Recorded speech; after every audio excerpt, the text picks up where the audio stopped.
Sage Wanderer here, and welcome to my van down by the river. So on Mother's Day, I got a little bit of flack for putting out a really dark video. So I thought I would do a little lighter video today and tell you the story of how I bought a school bus on eBay. That's right, I bought a school bus on eBay. Now, if you know the history of this channel and my story, then you know I used to be a preacher and I was a youth pastor, and that I took a small group of 5 or 6 kids and I grew it into this youth movement, and I ended up being a youth director over 3 states and running a big annual youth camp for kids from across the Gulf State region. And so, at any rate, when I first started the job, they made it perfectly clear, really, that they wanted me to be a babysitter for their 5 or 6 kids they had in their youth group, and that mainly I was just supposed to educate them and make them happy. Well, I had a little bigger vision than that. You know, that's not what God called me to do with that position. God called me to reach out to the kids that were being neglected, and the kids whose families were challenged financially, kids in financial assisted, government housing, kids whose parents either both worked or they were single parent families, and the kids were just running loose all day. So my goal was to bring those kids into my youth group. So I started building my youth group, and what quickly I became aware of is that they have an annual golf tournament, and it was my job to run the golf tournament. And I'm not a big golfer, and so it was kind of out of my realm of expertise. However, annually they pretty much raised $8,000-9,000 every year. I think 9,000 was their record. And it was up to me to continue the tradition and raise the money and do the fundraiser. And typically, here's the way it worked. And I immediately recognized this as an unfair scam, and probably something I should fight against, to tell you the truth. Because they would raise this money from this golf tournament for the sole purpose of having an annual youth group ski trip to Colorado. Sounds like fun, huh? Except there's only like 5 or 6 kids in the youth group, and they would work with a handful of adult volunteers every year to raise all of this money. And then they would spend the money on a video bus that everybody could ride in, a chartered bus, to drive out to Colorado and stay in a fancy resort for 3 days and ski. Well, you can't send 6 or 7 kids by themselves, and usually they get their friends want to come too, so maybe you get 10 or 12 kids on this trip. And then you had to have, what do you call it, people to look after them. You have to have adult supervision, chaperones, so they can't go alone. And you can't expect a chaperone to have to pay for their own stuff. So the chaperones, typically 7 or 8 of them, consisting primarily of the church leadership, the pastor, the assistant pastor, the youth pastor, the financial officer. You get the idea. You get the idea. So there were more of them than there were of the kids from the church, for sure. And they didn't have to pay their way. But the kids that worked for the golf tournament, they still had to pay their own way. Their parents still had to pay their own way. The other kids that came from the community, they had to pay their way. The only people getting to go for free were the chaperones, which was the entire leadership of the church. So really, this had nothing to do with kids and everything to do with a free trip for the church leadership. That's how I saw it. And I set out to put an end to it. So I scoured canon law, the church bylaws, the rules, and discovered that I had the authority, if I raised the money through my department as the department head, to spend that money however I saw fit. So I hatched a plan to hijack the money from the golf tournament and not spend it on a trip for the church. And I realized I had the authority to do that, and that I could even fight them in, basically in court if I needed to, because I was given the authority to be able to do what I wanted to with funds I raised. And the only exception was to save the church financially if it couldn't make its bills. Other than that, I could spend that money and they couldn't stop me, not even the pastor himself. Pretty kind of cool that I figured that out. So I went to war with my own church. So I raised the money. This time I used more youth group resources. I used more teenagers and young adult resources than I did adult resources, as far as manpower and how I delegated things to get done. And I froze out a lot of those people that were getting involved because I knew they were getting involved just to go on a ski trip that wasn't going to happen. So I didn't use them that way, and they didn't understand it until I announced after I raised the funds that the funds were not going to be used for a ski trip this year. That instead I was going to use the funds to fund my youth group, to see my vision through, and to buy a school bus to go into inner city neighborhoods and pick kids up and bring them into the church. And I'm telling you what, I was not a popular guy. But I will say, I pulled that, I believe, memory serves, I told them before the golf tournament actually happened. Like when you really had to put in some work overtime to make the golf tournament happen, that's when I told everybody, look, there's not going to be a ski trip.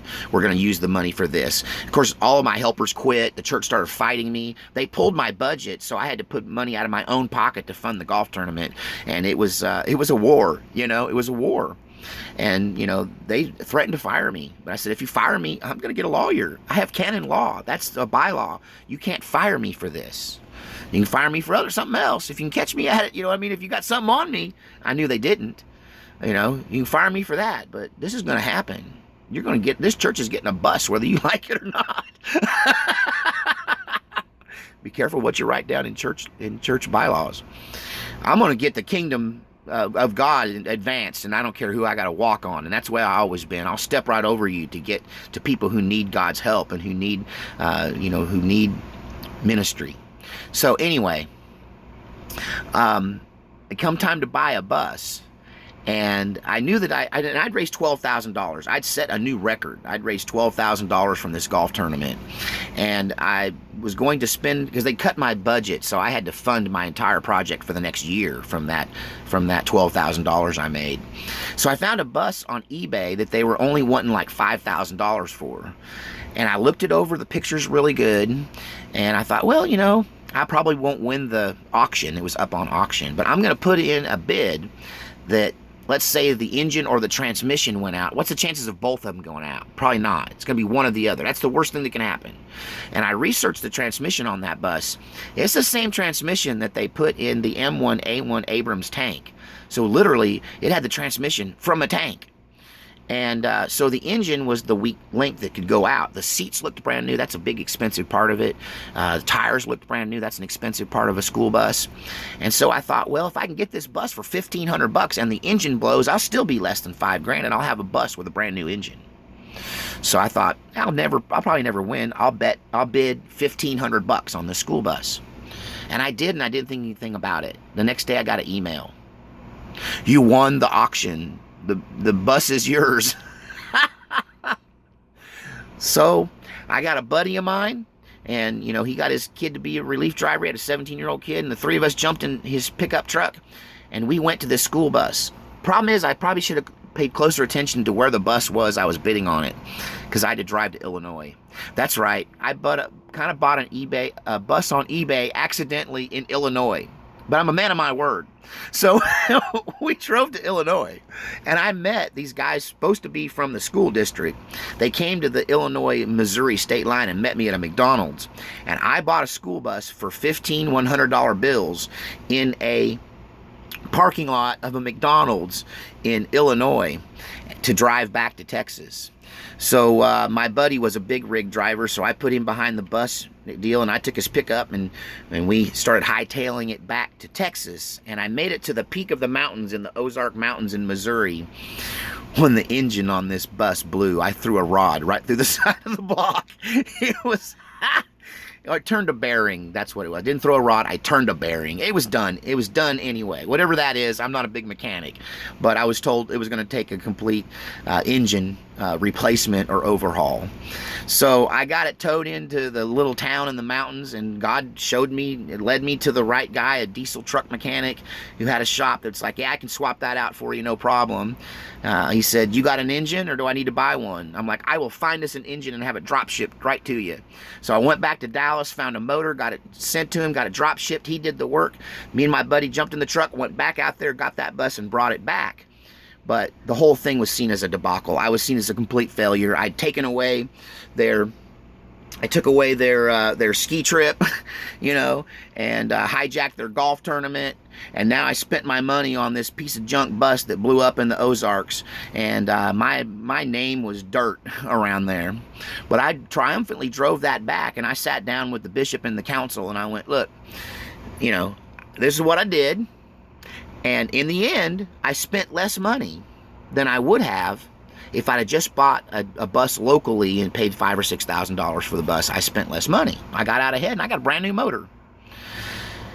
They were not happy. There was talks of firing me. It was seen as a failure. I couldn't get them to understand that I was still ahead. So I took $3,000 out of my own pocket, and I'm like, this should cover the motor, all the trip I made and everything, and I'm just going to make this $3,000 donation to the general fund to make you people feel better. And I did, and that kind of shut them up. And I used that bus to bring in kids from around the county, from every nook and cranny of it. We used kids to take trips to Six Flags, took kids to youth camp, took kids on fun trips. We went to Palo Pinto Lake and rented a cabin, and we had a great year. The next year, I made $16,000. And the final year I did that golf tournament, I raised $22,000 for my youth group. And it was ours to spend. You know, they never funded me, and they tried to fire me. And eventually, if you want to see my story, look at how I left the ministry and why I now live on grace. That's a video I did about it, how I left the ministry. But at any rate, that was my final posting as a pastor. But at any rate, yeah, I fought them all. I raised a youth group that on any Wednesday night, I have 100 kids. I could raise 300 or 400 kids for a special event, and it would grow into a regional movement that would have me overseeing 3 states and an annual youth camp with hundreds of kids in it. So anyway, that's the story of how I bought a school bus on eBay. And it's also an example of how you can't push me around. I ain't buying it. Don't push me around, and I ain't going to the FEMA camp. Know what I'm saying?